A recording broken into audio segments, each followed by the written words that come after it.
This week on What in the World is Going On, we're going to be talking about Iran's view on the U.S. election. So stay tuned, friends.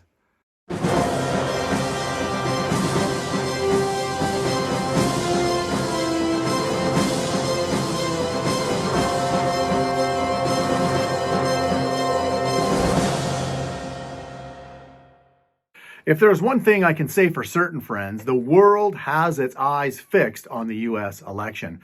Presently, today, November 4th, 2020, the day after the polls have closed, the race for the White House is still too close to call. And they're saying it might even take days or weeks before we know the results.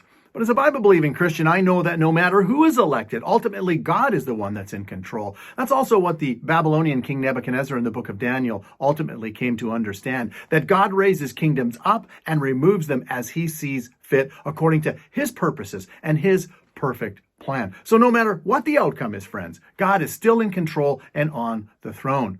But we still have a responsibility to vote and pray for our country and its leaders. I like how our executive director, Dr. Jim Showers, puts it. He says that election time is a barometer of where a nation is at, and its decisions have consequences. Such is the case with how a nation treats the Jewish people. Genesis 12:3, we're reminded, God says, I will bless them that bless thee and curse him that curseth thee. Friends, and history proves that. And so whether the world likes President Trump or not, one thing I can say for sure, that he and his administration have been the most pro-Israel administration ever, and Iran knows it. Tim Munger with us here at the Friends of Israel, he wrote yesterday Iran's views on the U.S. election, saying that Iran has suffered under the crippling sanctions of the United States. Their view of the elections on November 3rd is very simple.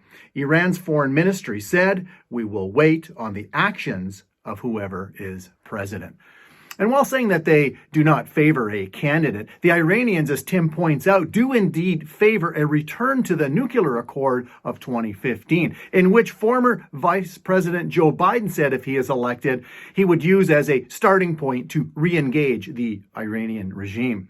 And that, my friends, is not a good thing.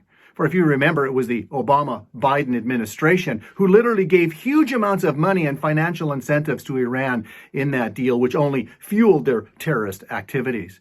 And so whether the path to peace in the Middle East continues under the Trump administration, or whether it goes in a completely different direction under the Biden-Harris administration, well, one's just going to have to wait a few more days to find out which way that's going to go.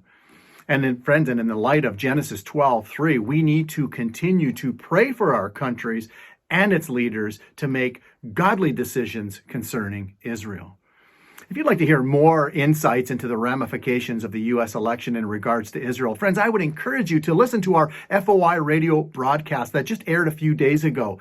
In an interview with Chris Katalka, our host, and our executive director, Dr. Jim Showers, I know you will be blessed by it. So just click on the link provided and you can listen to that there. And so, friends, until next time, this has been What in the World is Going On with the Friends of Israel Gospel Ministry. Have a great night.